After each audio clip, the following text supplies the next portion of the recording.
പർവ്വതങ്ങളിലേക്ക് ഉയർത്തുന്നു. എനിക്ക് സഹായം എവിടെ നിന്ന് വരും? എൻ്റെ സഹായം ആകാശത്തെയും ഭൂമിയും ഉണ്ടാക്കിയ യഹോവയിൽ നിന്ന് വരുന്നു. എൻ്റെ കാൽ വഴുതുവാൻ അവൻ സമ്മതിക്കുകയില്ല. നിന്നെ കാക്കുന്നവൻ മയങ്ങിയില്ല. ഒരു ദോഷവും തട്ടാതോടെ നിന്നെ പരിപാലിക്കും. അവൻ നിന്റെ പ്രാണനെ പരിപാലിക്കും. യഹോവ നിന്റെ ഗമനത്തെയും ആഗമനത്തെയും ഇന്നു മുതൽ എന്നേക്കും പരിപാലിക്കും. ഞങ്ങളുടെ കർത്താവേ, ഞങ്ങളുടെ സ്വർഗപിതാവേ, കൊച്ചിൻ്റെ പൊന്നുമുഖത്തേക്ക് നോക്കുന്നു. ഞങ്ങളുടെ ദൈവമല്ലാതെ ഞങ്ങൾക്ക് ആരുമില്ലല്ലോ. ജീവിതത്തിൽ സംഭവിക്കുന്നത് ദോഷമായി ഞങ്ങളുടെ ജീവിതത്തിൽ കർത്താവ് ഒന്നും ചെയ്യത്തില്ലല്ലോ. ദൈവത്തെ സ്നേഹിക്കുന്നവർക്ക്, നിർണയപ്രകാരം വിളിക്കപ്പെട്ടവർക്ക് സകലതും നന്മയ്ക്കായി കൂടി വ്യാപരിക്കുന്നു. എൻ്റെ ഭവനത്തിനായി സ്തോത്രം, തലമുറകൾക്കായി സ്തോത്രം, അനുബ്രതനായി സ്തോത്രം. ജീവിതത്തിൽ തൻ്റെ കുടുംബത്തെ, കുഞ്ഞുങ്ങളെ ദൈവകരങ്ങളിലേക്ക് ഏൽപ്പിക്കുന്നു. ചെറിയൊരു ക്രമീകരണത്തിന് ഇവിടെ തുടക്കം കുറിക്കുമ്പോൾ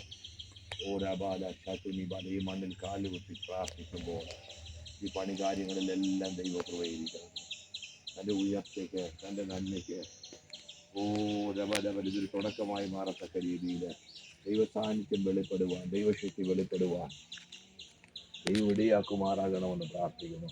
കർത്താവിൻ്റെ ചില നീതികൾ ദൈവം വെളിപ്പെടുത്തണമേ. കഷ്ടങ്ങളെ ലാഭമാക്കുന്ന ദൈവം, കഷ്ടങ്ങളെ, ബുദ്ധിമുട്ടുകളെ, പ്രയാസങ്ങളെ മാറ്റുന്ന ദൈവം അത്ഭുതമായി സഹായിക്കാൻ മതിയായവരായിരിക്കുക. ഇപ്പോഴത്തെ കരങ്ങളിലൂടെ തന്നു പ്രാർത്ഥിക്കുന്നു.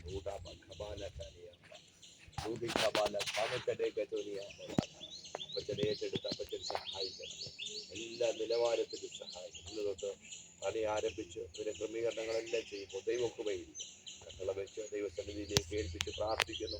ദൈവത്തിൻ്റെ അനുഗ്രഹം കൂടെ ഇരിക്കണം. പിതാവിൻ്റെയും പുത്രൻ്റെയും പരിശുദ്ധാത്മാവിൻ്റെ നാമത്തിൽ അനുഗ്രഹിക്കണം. ഈ വസ്തുക്കളെല്ലാം ദൈവകൃപയിരിക്കണം.